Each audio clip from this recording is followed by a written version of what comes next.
비롯한 중앙당 지도부의 광주 방문을 환영하는 환영사 순서입니다. 먼저 야구랑 광주광 시장님께서 하시고 1단계 4,300억 예산을 투입해서 국가 AI 데이터 센터를 이미 완공돼서 운영하고 있고, 최근에 문을 연 드라이빙 시뮬레이터도 최근에 문을 열었습니다. 한 달 전에는 이재명 대통령의 국무회의를 통해서 2단계 AI 6천억 예타 면제 사업도 확정되었습니다. 이제 오직 국가 AI 컴퓨팅 센터 유치가 가장 큰 현안이고 중차대한 문제입니다. AI로 먹고 살고 모두의 AI를 실현하려는 광주의 도전에 당연히 민주당은 가장 앞장서 주셔야 되고, 오늘 정청래 당대표님도 조금 전에 1층 시민의원에 입구에서 우리 시민들께 그런 말씀을 해주셔서 참으로 감사드립니다. 정치적으로 전략 특선 때 외운 광주가 이제는 대한민국의 정책에서도 새로운 표준을 만들어 오고 있습니다.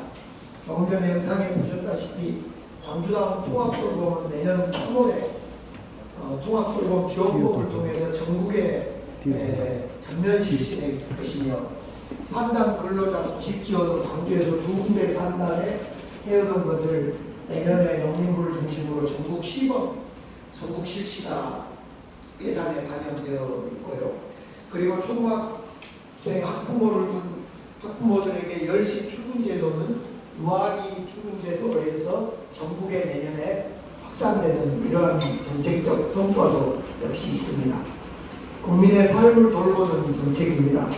그런데 문제는 내년 전국화하는데 예산을 턱없이 준비를 작게 해놓은 것 같습니다. 시범 실시이지만 전국 정책인 만큼 확대해 주시기를 간청드리겠습니다. 또한 광주는 조금 전에 영상에 보시다시피 공공기관이랑 임기를 단체장과 일치시키는 것도 이미 조례를 통과시켰기 때문에 입법화를 해주시면 더욱더 강화될 것 같고요. 당직제도는 광주의 AI 당직제도로 잘 좀 봐주시면 될 것 같습니다. 이렇게 와주셔서 감사드리고, 광주가 민주주의면 민주주의 또는 정책과 AI는 AI로 대한민국의 성장판을 여는데 함께 하겠습니다.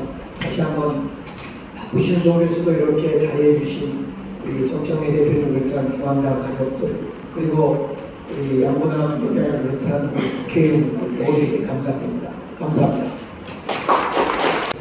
정청래 당대표님께서는 특별한 인생에는 특별한 대가를 치르겠다는 약속을 잘 하셨습니다.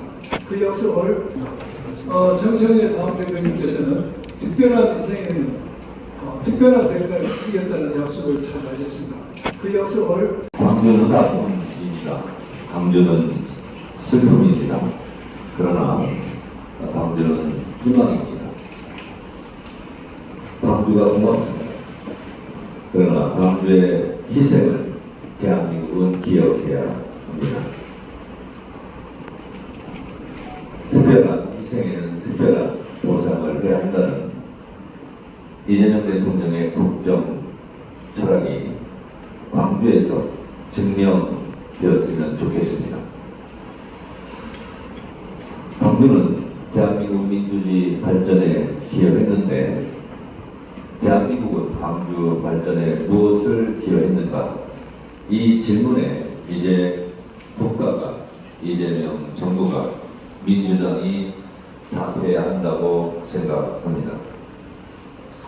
광주가 없었다면 87년 6월 항쟁도 없었을 것이고, 6월 항쟁이 없었다면 지금의 헌법이 없었을 것이고, 지금의 헌법이 없었다면 비상계엄을 막아내지 못했을 것입니다.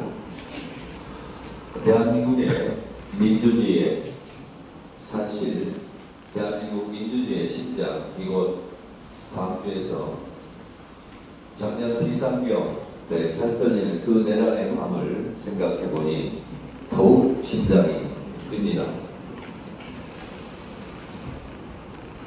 광주가 없었다면 오늘 빛의혁명 K민주주의는 또 좌절했을지 모릅니다. 한강 작가가 말했듯이 과거가 현재를 보았고 죽은 자가 산자를 구했습니다. 80년 빗곡을 광주에서 피면치게 외쳤던 민주주의의 함성이 빛의 혁명 음원곡으로 승화되었다고 생각합니다. 따라서 K민주주의 빛의 혁명은 그것이 바로 광주 정신이고, 광주 정신의 꽃이 핀 것이 음원곡으로 대비되는 빛의 혁명으로 활짝 피어났다라고 저는 생각합니다. 우리는 아직 내란과의 전쟁 중입니다. 내란은 끝나지 않았습니다.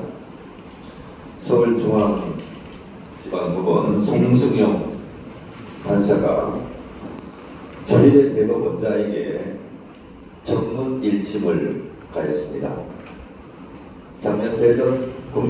지난 대선 국면에서 이재명 대선 후보에 대한 이례적인 전무후무한 파기환송에 대해서 유감 표명을 해야 된다.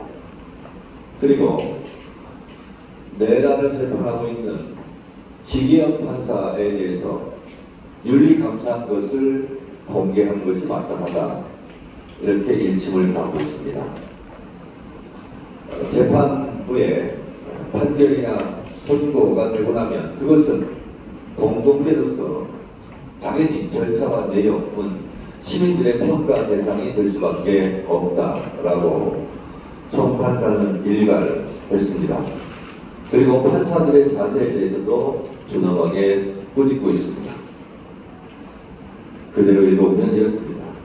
판사들, 우리에게는 사법권의 독립이라는 권한이 있는 것이 아니라 사법의 독립을 지켜야 할 사명과 책무가 있다 라고 일가를 하고 있습니다. 12.3 비상계엄 때, 서부지법 폭동 때 그 무거웠던 조희대 대법원장의 입이 어제 가볍게 풀렸습니다. 본인의 의혹에 대해서는 참으로 가볍게 그리고 빠르게 입을 열었습니다. 그러나 12.3 비상계엄, 서부지법 폭동 때 그러한 모습을 볼 수가 없었던 것이 유감입니다. 송수영 판사가 말하고 있듯 왜 그때 그렇게 이재명 후보의 선거법 파기환송을 그렇게 번개불에 콩 버먹듯이 빨리 해야 했는지 입장을 지금이라도 밝혀야 된다고 생각합니다.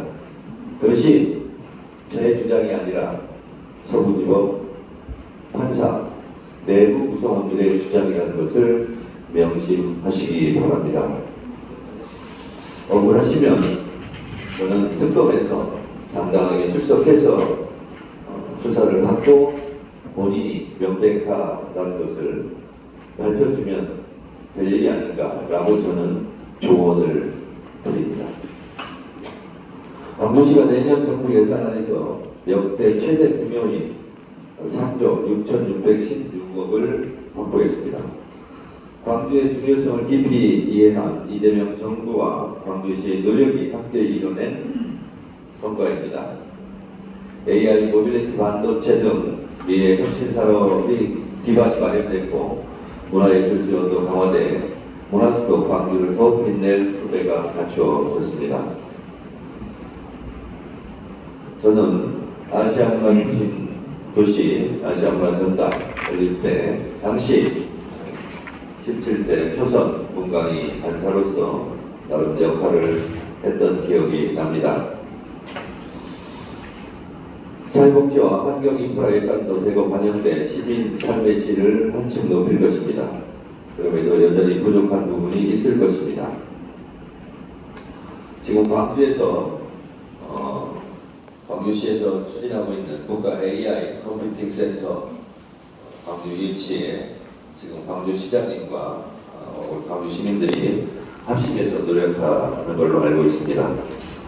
국가 AI 센터, 국가 AI 컴퓨팅 센터 광주 유치를 저도 광주 시민과 함께 염원하고 꼭 그렇게 됐으면 좋겠다는 말씀을 드립니다. 동의하시면 박수를 다.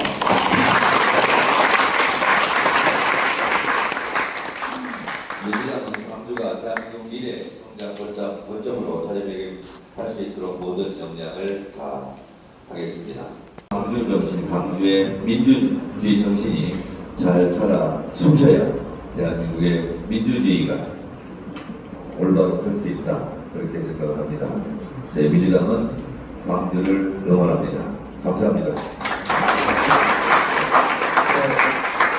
이에 대한 여러 가지 말씀 감사합니다. 시간이 촉박하지만 그래도 몇 분 더 꼭 강한 인사 말씀 듣고 가겠습니다. 다음은